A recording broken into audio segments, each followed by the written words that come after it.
আসসালামু আলাইকুম বন্ধুরা। আমি জানি অনেক দিন হলো আমি একটা ব্লগ আপলোড করতে পারছি না, কারণ আমি অনেক বেশি কাজ, যেহেতু এখন ডিউটির চাপ, যেহেতু ইলেকশন এসছে, বাড়ি যেতে হবে তাই। তো আজকে ছিল আমাদের অনেক দিন থেকে প্ল্যান ছিল একটা বাইরে কোথাও যাওয়া। তো দেখেই বুঝতে পারছো আমরা সবাই কোথায় যাচ্ছি বন্ধুরা।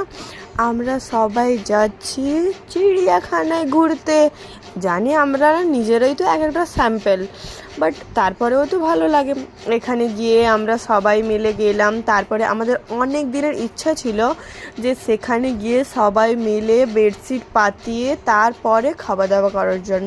তাই সবাই মিলে বেডশিট পাতালাম, দেন রুম থেকে চিকেন, ভাত, স্যালাড নিয়ে গেছিলাম। তারপরে সেখানে চিপস কিনলাম, দেন সেখানে সবাই মিলে আইসক্রিম খেলাম। তারপরে আমরা আবার কোথায় যাচ্ছি বলুন তো? এন্ট্রিটা দেখে বুঝতে পারছেন, জায়গাটা দেখে গেস করুন আমরা কোথায় গেছি। আপনাদের ওপরে ছিল যে আমরা এর উপরে কোথায় গেছি। জায়গাটা কলকাতার কোথায়? এই জায়গাটা হচ্ছে খুবই সুন্দর জায়গা, খুবই শান্তির জায়গা। You feel like a peace. তারপরে আমরা একটু ঠান্ডা জল নিলাম, দেন তারপরে আমরা আবার চলে এলাম রুমে, বাসে বসে গেলাম। তো এটা ছিল আমাদের ভিডিও। কেমন লাগলো অবশ্যই জানাবেন। Thank you.